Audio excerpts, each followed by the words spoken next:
கள்ளிருக்கும் தாமரையை கையணைக்கும் மாந்திரையை உள்ளிருக்கும் நாடி எங்கும் முந்தன் உயிர்தான். இனி வரும் எந்த பிறவியிலும் உனை சேர காத்திருப்பேன்.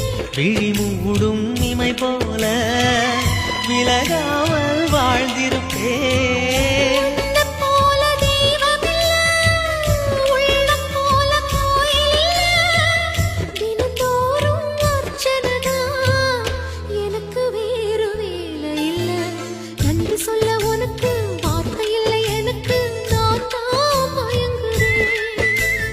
என்னுடைய மனச தந்து விட்ட பிறகும் ஏம்மா கலங்குற?